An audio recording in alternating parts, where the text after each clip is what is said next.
Hey, what's up, Silas here. In this video, I'm going to be talking to you guys about a proposal for a nation, a 25-point proposal. I've been talking about nations and nationalism recently, and I kind of just asked you guys in one video, using breakfast cereals, being like, okay, this was this Weetabix box and it had something like these kind of grains, currants, 75% whole wheat, your part of your daily vitamins.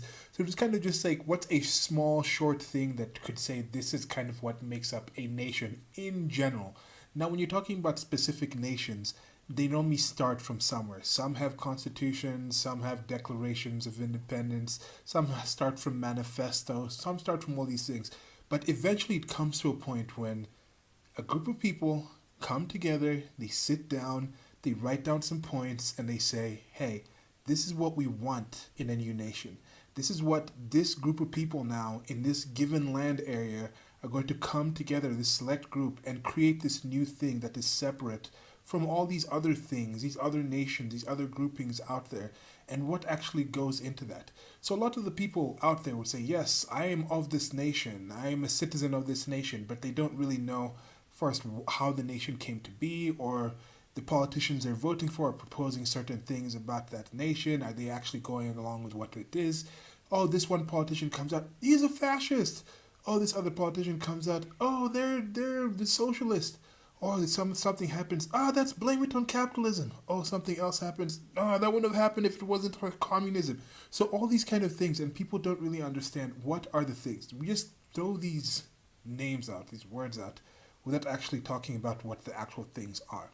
So this is just a 25-point program proposal for a actual nation. Okay, I'm going to read these now. I might just give some small clarifications about some things that I think might need some more explanation, but if not, most of the commentary will just be at the end of this whole reading.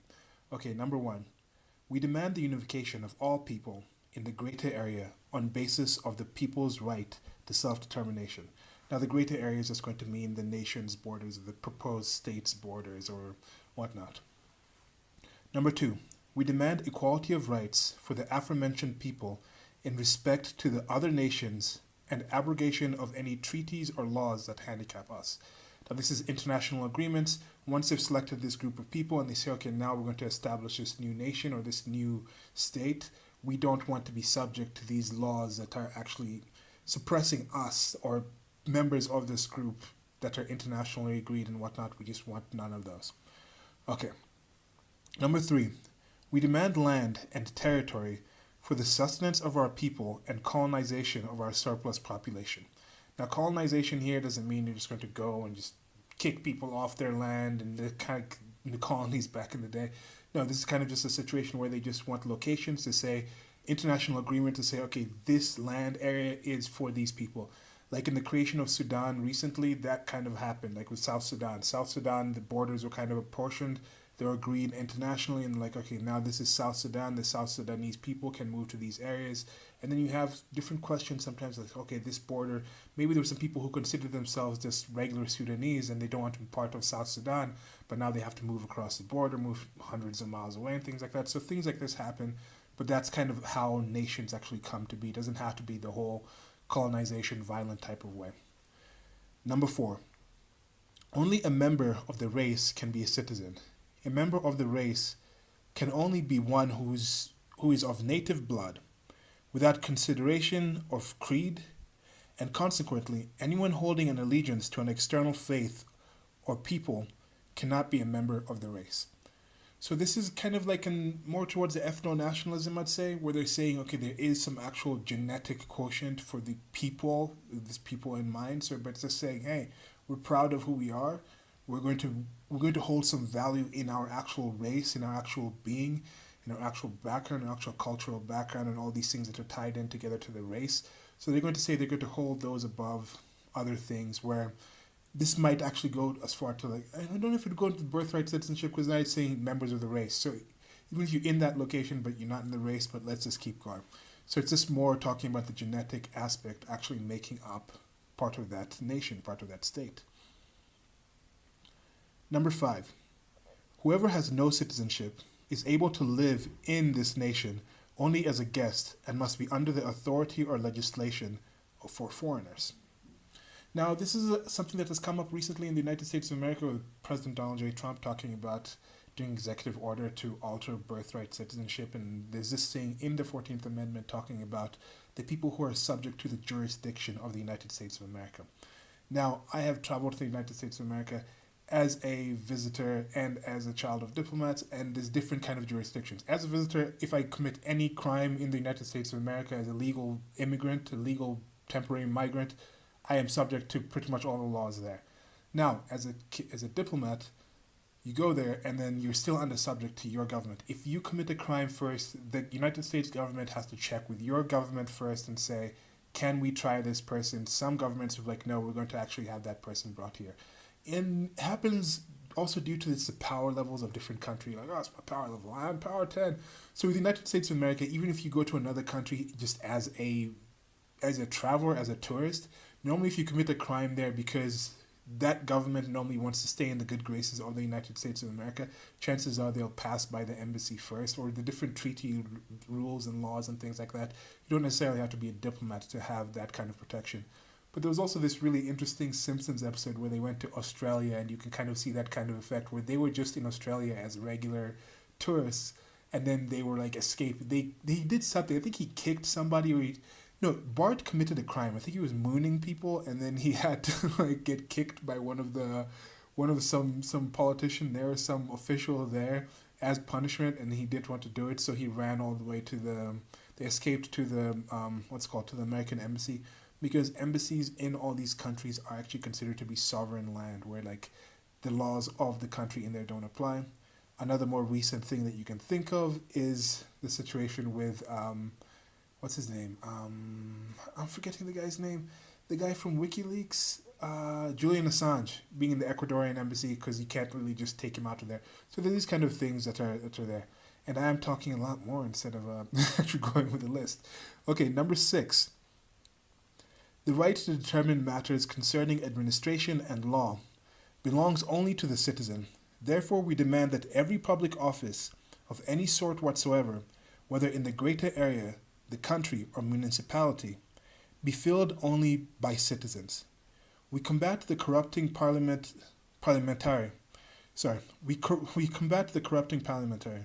economy, office holding only according to party inclinations, without consideration of character or abilities. So I think in this one, it's kind of just saying that we don't want career politicians. We want this to be the people who are actually out there with the regular people, the day-to-day people who understand what's going on the ground, and they're not there just making inside deals, but they're actually part of the people, and that's who they want to be politicians. I think a lot of people can agree with that all around the world. Okay, number 7. We demand that the state be charged with first providing the opportunity for a livelihood and a way of life for the citizens. If it's impossible to sustain the total population of the state, then the members of foreign nations, non-citizens, are to be expelled from the greater area. So this is just saying the people in that country first. If you're not of that country, if you're not a citizen of that country, you're going to be behind that country, which kind of is part of the definition of being a country. I think most countries in general put their people ahead. We have a lot of people in the first world talking about how it's been really horrible, how when the colonials actually went out there, people from outside of those countries were going in there and subjecting those countries to the whims of people from other countries. So this whole idea of just saying countries should have the sovereignty, I think that's kind of what they're in general talking about here. There is something here about saying the state is charged to first provide the opportunity for a livelihood. Now, that's not necessarily, I don't know what that means. Could that mean direct employment? Is that setting laws? Is that tariffs? What kind of environment is that? But it's just saying, yes, this is the main purpose. One of the main purposes of the state is to have their populace have a livelihood. Now you talk about, oh, the country has made this many jobs. You hear this a lot in the United States of America.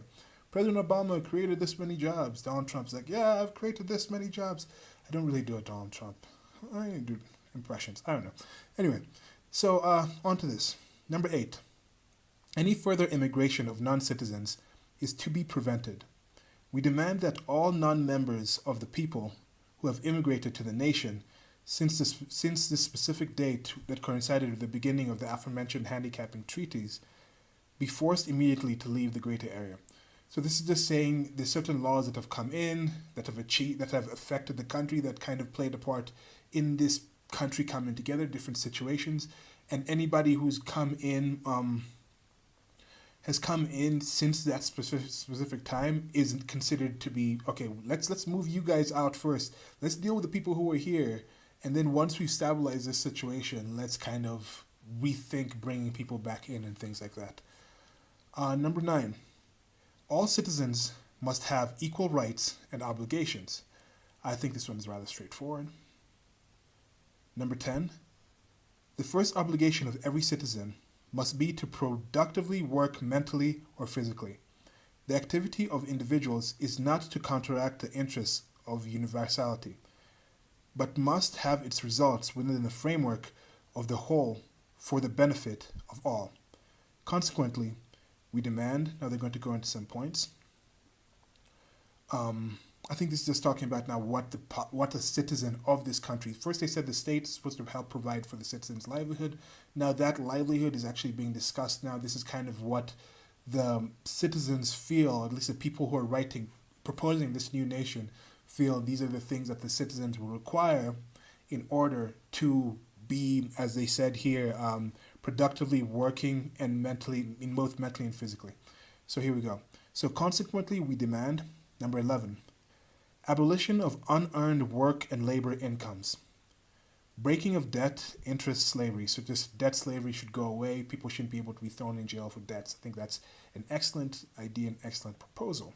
I think most people would agree with that. But yeah, debt slavery is something that has been abolished in most countries in the world. I mean, there are a few things like, I think child support. If you owe the child support, you can get thrown in jail for that. That's kind of a debt slavery type situation. So not necessarily in all kind of forms, but it's kind of been taken away. There used to be debtors' prisons, which is directly just for people who owe debts. There's things that can happen, bankruptcy court, you can get fines, there's all kinds of other things that can happen. But I mean, yeah, it's still messed up that people take money and don't pay back. But anyway, so consequently we demand, that was 11, now this is 12. In consideration of the monstrous sacrifice in property and blood that each war demands, or each battle demands, of the people, personal enrichment through war must be designated as a crime against the people. Therefore, we demand total confiscation of all war profits. So this is just saying war does make a lot of people money. I think that's something that most people agree with in the world right now, is people often say, oh, all these advancements just come because of war, everything's tied into war, like so much money is spent on war, governments need to spend less on war. So I think they're saying here, they're recognizing that yeah, war profits a specific group of people, and that money needs to be taken away from those people. Number 13, we demand the nationalization of all previous associated industries or trusts. So that's just nationalization of companies, and that normally becomes reducing the amount of private companies and having it under the state functions, the nation functions, and then it's organized and ran that way. Don't quite agree with that, but hey, here we go. It's a proposal for a nation. Number 14, we demand a division of profits of all heavy industries. Rather straightforward there. I think heavy industries is now things like building heavy machinery, like trucks, cars, material like that, robots, machines, and things like that. I think those are the heavy industries in general. 15, we demand an expansion on a large scale of old age welfare. So this is just taking care of the old people, social security, things like that. A lot of the countries in the developing world are starting to bring these things on. They're starting to now bring things like insurance, social security kind of schemes and things like that are being brought in to help take care, supposedly to address the older populations.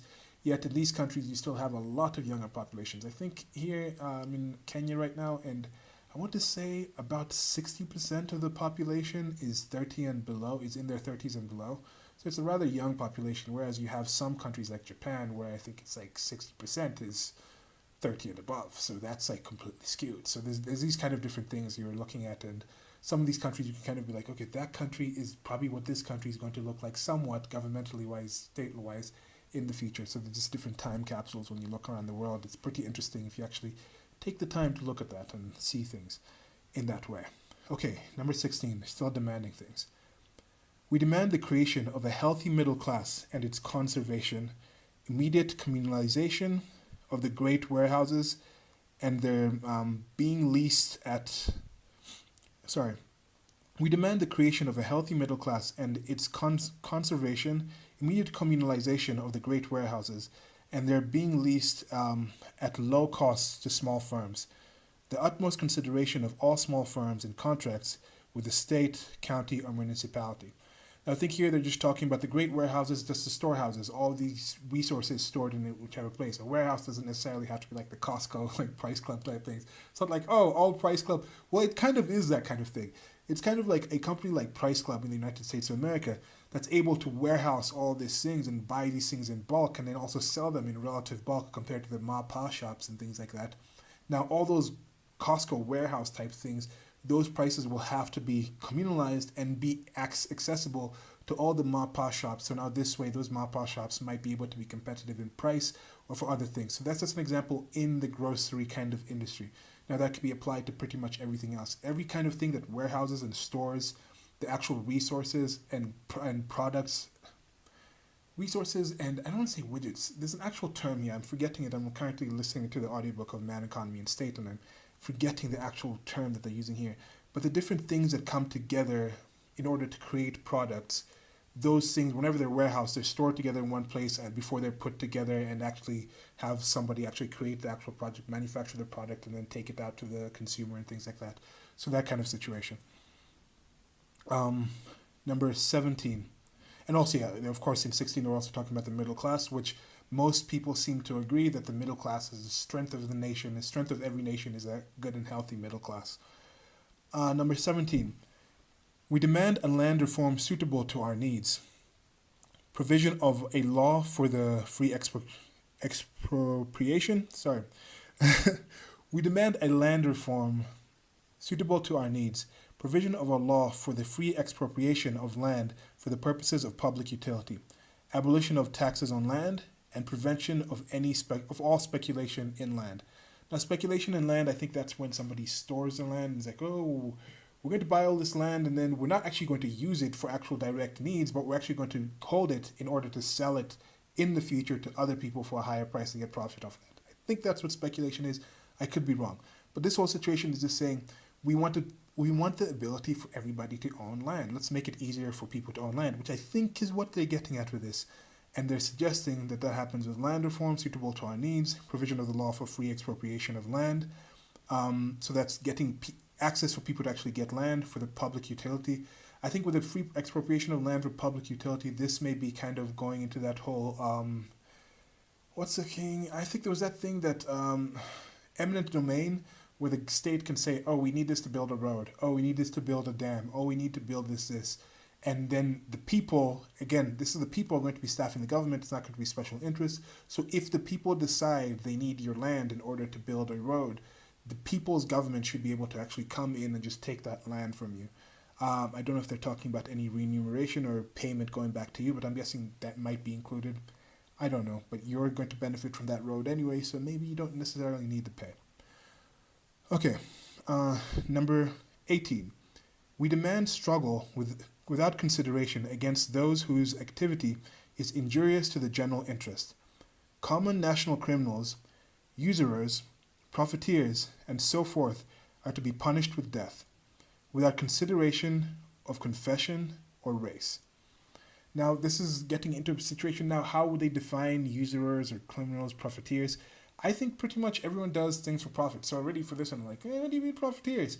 I think this is kind of the idea where some people feel the term profit is a negative term, but I don't think anything happens in the world unless you profit. Again, from Man, Economy, and State, and things that I've thought of before, I don't think anyone does anything thinking, I'm doing something wrong, I'm not going to benefit somehow, whether it's mentally, whether it's monetarily, whether it's spiritually, whether it's emotionally, whether it's socially. Everybody does something and thinks they're actually getting a net positive into their life. And any net positive, in my opinion, is profit.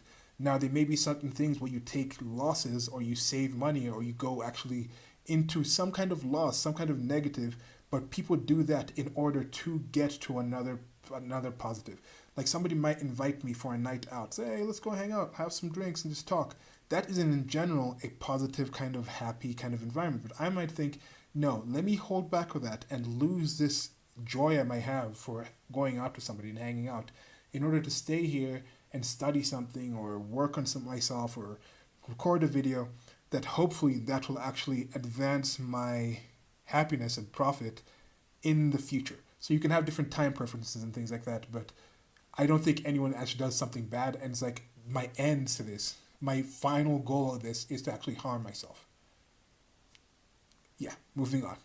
What I wanted to add was like think about suicide in that kind of situation. One thing about suicide, I did a separate video about that. That's always kind of awed me about it in a way, that somebody gets to the point where their life is so bad that they actually think that the good thing is not having another second of that life. That's a really weird.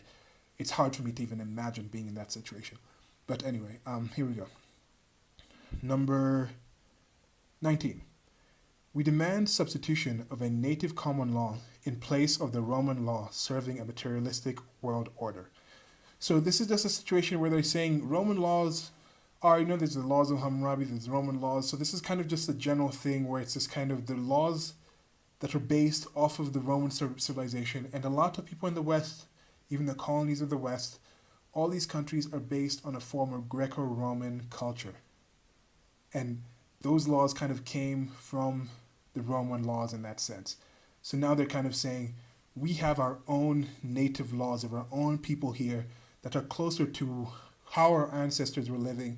So let's try and get some new form of laws that are more applicable to our culture instead of taking these laws that were from a different culture, from a different people that were so generalized right now. We're not Rome. We are this new nation. Let's have our own laws that are more tailored to us. Number 20.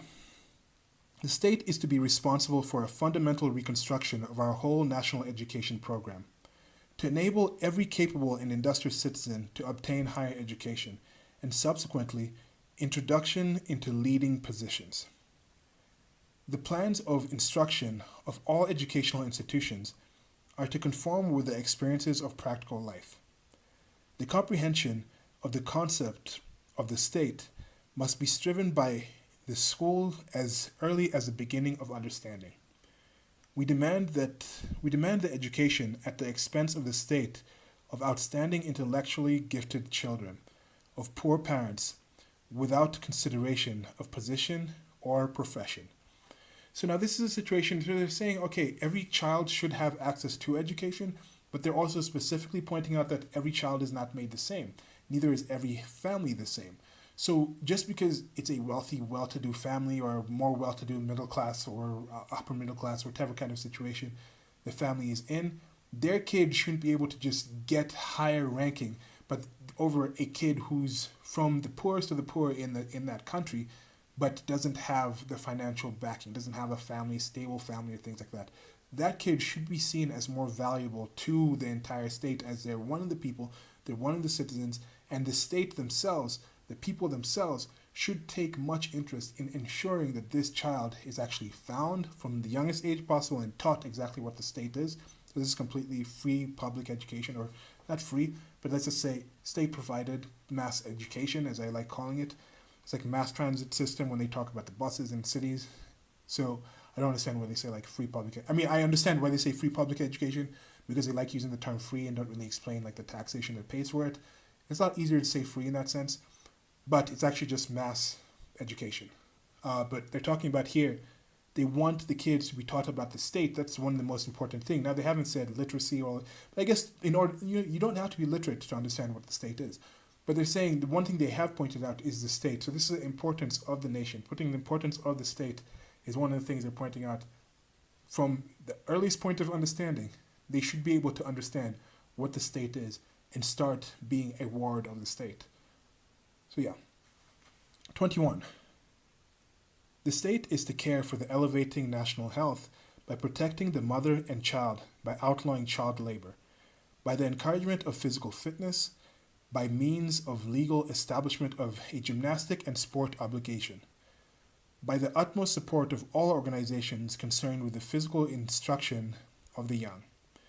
Now, this is just talking about we need healthy people, and I don't think that's a bad thing. Now, institutions in the United States of America, like the Food and Drug Association, have been in charge of a lot of these things. They've been talking about the food pyramid and things like that. Some of those things have been found to be on faulty science, to be, say it in the nicest way possible, if not just outright wrong science. One thing you see in Europe that I have experienced that I found kind of cool, like in a place like in Italy, with my most direct experience living there, was you go to different areas and there's different like foods, prosciutto di Parma and things like amatriciana, like there's different foods and things like that where you go to certain areas, certain wines, certain drinks, certain fish, certain ways of preparing food, where this one area could be this village in this 50 square kilometer area has a license from some kind of national board, some kind of national organization saying you can only get this sort of prosciutto, which is a form of ham, from this place. And that could be due to the fact that I think there was one example where there were certain pigs that lived on these certain hills that ate these certain bushes, and then they actually got this certain kind of taste into their body as they were living there, and then it was prepared in a certain way, had to be cured for like 2 or 3 months in a certain specific way, then moved to this other location. Then in these caves, they put these certain cheeses in that have these certain molds or mosses or things like that, the perfect kind of temperature and things like that. So you can only get these specific things from these specific regions. So this whole idea of saying, okay, we're going to have certain locations, and this is part of just the control of saying, okay, these foods are in certain ways. So that kind of institution is also there. But what I think I was trying to say is for the FDA is you have some foods that are completely illegal in the United States of America that countries in Europe are saying, no, that's completely illegal. There's no possible way we'd let our people eat these things.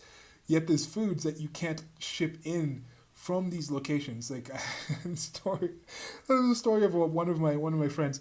His father was carrying back some prosciutto, from Italy, and he was told you can't carry this. He breaks the laws or some things like that. And he was like, okay, you're not going to burn that, but they have to like throw it away. The people at the airport have to throw it away. They can't just like, he's like, no, let me like just eat it here in front of me. Don't throw it away. It's such a good piece of meat. But then they're saying, okay, you can't bring that in. So there's all these weird laws that really bug me. One of the things, Kinder Surprise, for some reason, you can't get Kinder Surprise eggs in the United States of America because somebody got sued for like some kid like choked on the thing. You can't have small bits of small size things in things marketed to children. So anyway, so using this whole thing of saying like the state should be in charge of actually having healthy kids, I don't think that's a bad thing to want the health of the children. But here they're saying now the state is supposed to be responsible for this. Now of course this kind of makes sense that the state's going to be doing that, and they're actually entering the state education system from their earliest moments. So it kind of makes sense that you kind of say, since you have our kids, since you're parenting our kids, you're going to be responsible for keeping the kids healthy. And here they also point about protecting the mother and the child.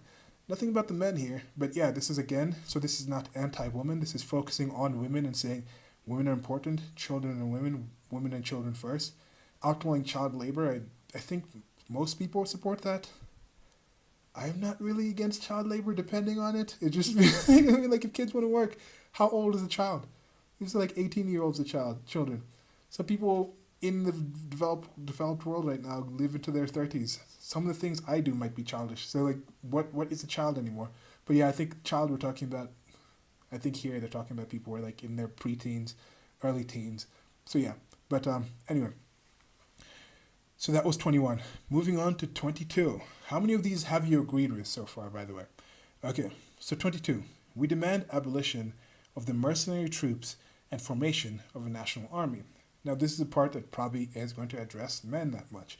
So mercenary troops is just saying small groups of men can't go together and actually get that. Now, you can already say this already goes against something like the Second Amendment in the United States of America, which says, it's a provision saying that, I'm going to paraphrase here as I don't know it offhand, it's saying you should be allowed to have the right to, the right to bear arms is guaranteed in the Constitution, so people can have small militias, not mercenary groups, militia groups. They can have militia groups in order to protect themselves, and I think this was done ostensibly in order to be able to fight back against a tyrannical government that wanted to oppress the people. So that's saying militia. Now, I don't know how they would feel here about mercenary troops, militias within the country, but I'm guessing they won't really look too well on it. Otherwise, it had been mentioned here. So it's saying they'd rather have a national army. So I think this might go to conscription, how exactly it's going to be ran. That's not really pointed out here. This is just one sentence. So yeah. Okay, moving on to 23. We demand legal opposition to known lies and their promulgation through the press. In order to enable the provision of a native press, we demand that A. All writers and employees of the newspapers appearing in the native language be members of the race. B. Non-native newspapers to be required to have the express permission of the state to be published. They may not be printed in the native language. So this is a bit odd. I think they just don't want any propaganda coming from outside. So even if it passes approval from the state, they don't want really other countries having the influence on their local people. So they don't want it to be in the language and compete with the stuff that's being published in the native language, I think. Okay, C. Non-natives are forbidden by law any financial interest in native publications or any influence on them, and as a punishment for violations, the closing of such a publication as well as the immediate expulsion from the greater area of the non-native concerned. Publications which are counter to the general good are to be forbidden. We demand legal persecution of artistic and literary forms which exert a destructive influence on our national life and the closure of organizations opposing the above made demands. So this last C kind of shows you this is completely now not really towards the First Amendment of the United States of America, talking about freedom of press. This is saying we're going to encourage certain kind of press, but they're going to say pro-state press, pro-native press. Now they're going to kind of talk about what is non-native stuff. Are they saying this is hate speech when they're talking about this is something that's going counter to the general good? I think in general, people are saying, okay, something like hate speech is not necessarily effective. It's not really helpful. It's something that should be banned and should be curtailed and things like that. People should be fined. There should be some kind of limitations and censorship of things that are hateful and go against dividing the nation and things like that. I think I've heard almost those exact words and the exact terms. This is divisive language. People talk about how President Trump is so divisive. We should watch what he says. He's so divisive. So that's not uniting a people. Oh, we should be accepting of people. We should accept different kinds of ideas. So you see, there's at one point people say we should accept different ideas, and here they're talking about all those ideas. What sort of ideas? Are those ideas pro-native, pro-people, pro-us? Okay, one last thing with this. They're talking about here, the A, it said all writers and employees of the newspaper appearing in the native language be members of the race. Now, this might seem, oh, what are they talking about here? But how different is this from people saying, if you are of a certain race, you have a higher ability or affinity to speak about that race. So they're saying, since we are an ethno-state, we are a nation of this one kind of race, we should have higher ability to speak about issues dealing with our race and our culture. So when people say, oh, we need black voices to speak about black issues, oh, we need equal representation of XYZ race in order to speak about XYZ thing. Oh, you are not of this race. You are white. You can't speak about black issues by virtue of your race. You are male. You can't speak about female issues by virtue of your gender. I think that is not too unsimilar from what they're talking about here. If you're speaking about this issue, you should be of this group. Okay, now on to 24. We demand freedom of religion for all religious denominations within the state, so long as they do not endanger its existence or oppose the moral senses of the native people. The party as such advocates the standpoint of a positive national religion, without binding itself confessionally to any one denomination. It combats any other religion's materialistic spirit within and around us and is convinced that a lasting recovery or maintenance of our nation can only succeed from within on the framework of the good of the community before the good of the individual. Now with this one, I think it's just referring to religion. So we're saying freedom of religion, yes, you can come in, but we do have an established one. Now, people in the United States of America say, oh, it's a Christian nation, it's a Judeo-Christian nation built on that. But most of the founders were deists. Some of them, yes, were Christian. But I think they did make some kind of specificity to have no actual national religion, yet with this country it kind of says that. You have some countries that actually are more close to that, have a lot closer ties. Like in Russia, for instance, I think the Russian Orthodox Church is very close to the nation. Country like Italy, the Vatican is a separate nation, but it's in Italy, so the influence of the Roman Catholic Church is very big and very felt in a country like Italy. Now, of course, you have countries in the Middle East that are actually officially Islamic countries that run under Sharia law, and the relationship within the relationship within the religions and the actual people is a lot closer, is a lot open. Like, yeah, we are outright a religious country. That's what we're going to run it. So here, I don't think they're necessarily saying that, but they're saying, yes, in general, we have this kind of structure, this kind of religion that is above the others, that kind of guides this nation, and other religions can be practiced, but under this religion. Okay, now on to 25, and thanks for listening. Now it's going to be the last one. Remember, which ones have you actually thought of, or which ones do you agree with, which ones do you disagree with? Do you agree with my explanation of them? But last one, and then finish up. Okay, so for the execution of all this, we demand the formation of a strong central power in the greater area. Unlimited authority of the central parliament over the whole greater area and its organizations in general. The forming of state and profession chambers for the execution of the laws made by the governing body within these various states of the Confederation. The leaders of the party promise, if necessary by sacrificing their own lives, to support by the execution of the points set above without consideration. So that was it. Which of these points did you guys agree with? Which ones do you disagree with? Which ones do you think, oh, okay, maybe if I was worded a bit differently, or maybe I could take this? Do you agree with half of them? 10 out of 25? 15 out of 25? Which ones did you think was? Now, what type of government do you think this would be? Fascist, socialist, democracy, republic? What constitutional republic? What kind of government, if I told you this was actually a nation out there in the world who actually ran on this, was established with this, what kind of people do you think would actually do this? What kind of realization, what kind of ends, what kind of end product do you think this proposal would lead to in a country? Just think about that for a bit. I'm going to jump in and tell you what this actually was. There's going to be links below to this if you don't believe me. This is the National Socialist Program, also known as the 25-point program or the 25-point plan, and it was the party program of the National Socialist German Workers' Party, the NSDAP, originally the name for the party that was the German Workers' Party. And for those of you who don't know that yet, this was the proposal for the Nazi Party. So when somebody goes around calling people Nazis, this is what the Nazi Party was proposing to actually run as the Third Reich, as to initiate the 1,000-year Reich. This was part of their initial proposal for it.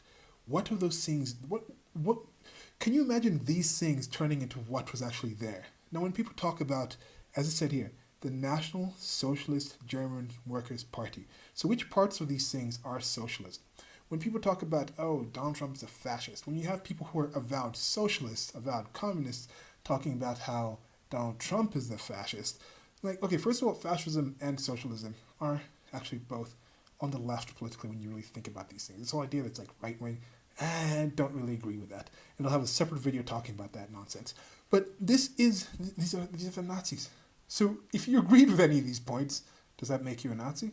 Because some of them, I even told you that some of them, I was like, oh yeah, I can kind of see what you're talking about there. But you just take out different words. I just changed the words around.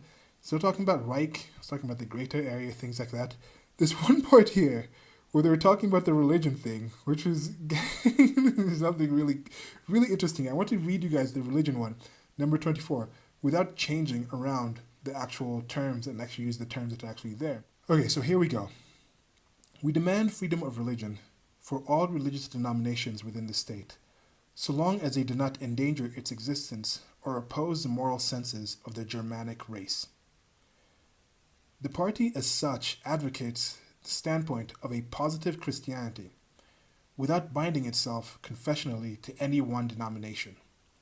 It combats the Jewish materialistic spirit within and around us, and is convinced that a lasting recovery of our nation can only succeed from within the framework, the good of the community, before the good of the individual. So this has been one of my contentions is the some of the main issues in the world can be boiled down to being more collectivist and being more individualist. Now, in this situation, people may look at me and collectivize me into all these different groups. Yet, I don't necessarily have to feel identification to those groups for somebody else to consider me part of that group. People in certain groups would look at you and collectivize you into their group, or you may actually think, hey, I have a lot in common with you, but they may look at you and be like, oh, you don't have these right things to be in our group. So here, some things. He's talking about Christianity. People were talking about how, oh, these atheists have done this. So I don't know how Christian they were. I know Pope Pius, or was it Pius? I forget who was actually in there during the during this First and Second World Wars. But the popes in Rome, if they're actually the vicars of Christ and talking to God, they weren't being told, hey, by the way, those guys, really evil. Don't hang out with those guys. Say something against those guys. Try to stop what they're doing. Those guys are really evil. They're really going to kill a whole lot of people. We should not be dealing with... No, none of that happened. In fact, there was some support, some co-signing on some of the stuff that was going on there. So, I don't want to say that, oh, Christianity is a situation where embracing Christianity is going to avoid these horrors from happening. I'm not going to say just automatically embracing atheism is going to save you from horrors, but there's not just one panacea. I think more rationality, peaceful parenting, things like that. There's a lot of ways in order to get to a more peaceful world, but I don't think it's just embrace Christianity. Another thing here, the Germanic race. Now, people talk about the white race, and I'm like, okay, these guys were more important about the Germanic race. And I've been talking about this. You go to Europe, it's actually different divisions. This whole idea of a white race, a white global race, is a very American idea. This whole idea of a black race is a very American idea. Asian race, South American race, Latino or whatever, those are very American ideas because it's a very multiracial culture. So now when they get into multiracial culture, it's multiracial, but it's not multicultural. They've had one culture, but now in those different cultures, you can have different kind of races, kind of mix-ups. There's also kind of intermingling of the actual individual races and tribes and things like that inside those places. And then they're like, okay, Germans might have more in common with Dutch people, so it's going to be more Dutch and Germans intermarrying, and then eventually like, okay, the Germanic, is your kid really Germanic anymore? Are they more Dutch? Are they more Scandinavian and things like this? So all the Scandinavian people kind of start intermingling and things like that. And then they start spreading apart. Then you go across racial borders, across continental borders, and you have some people who are like half black, half white. So all these kind of things. So I understand why these kind of labels have been kind of developed, because you don't have these delineations and divisions as strongly. Just how in Europe they have Germanic race, because it was like Germania, the entire area. The tribes that made up the German people had already intermingled, so it was harder to actually just say, like, no, it's these tribes versus these tribes within Germany. Yet here in Kenya, here in Africa, a lot of countries, the tribes haven't intermingled yet as much. So you still have that whole idea of the tribals. The tribes are still what you would consider races in other countries, because there's still very clear delineations, different languages, different histories, different cultures, different foods, and things like that. So those kind of differences there. But yeah, this is kind of just showing how the different groups, the way the Jews were considered these others, and you kind of still see that otherizing, the Jew question coming up in certain situations. And it's just really interesting, I think, seeing this and reading it in that way. I hope you guys found something positive from this and something interesting. How many of you already knew what I was talking about? Like, when did you figure out that, okay, he's probably talking about the Nazis? Like, why would he be using those kind of general terms and things like that? Or had you actually read these things before? And I'm just thinking, if you're out there trying to realize who is a Nazi and who's not, and you think it's that important, and I don't think people actually think it's as important as they actually say it is, but if you do, the material is here. Links below. Check it out. Links below to the merchandise store as well. Another reason I don't think it's that important is think about how long people have been saying grammar Nazi. I've been saying grammar Nazi since I was a kid. Nazi.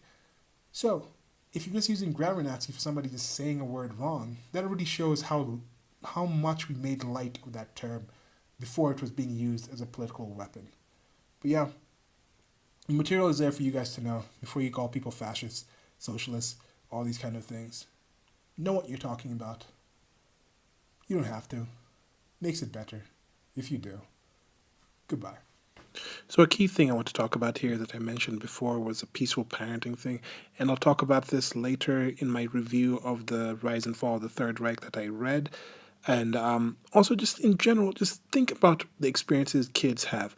So I think one of the very key important things in this whole point thing was talking about getting kids into state-ran schools as soon as they can understand things, indoctrinate them into that situation. Now think about the control that gets. What kind of people do you need in order to follow the rules set out in this 25-point plan and turn it into what Nazi Germany became? What kind of people would accept this kind of thing? And then in the Rise and Fall of the Third Reich, it goes into more the actual environment that people were being raised in, the swaddling, the abuse, the starvation, dealing with the aftermaths of World War One, just the way kids must have been traumatized getting into this.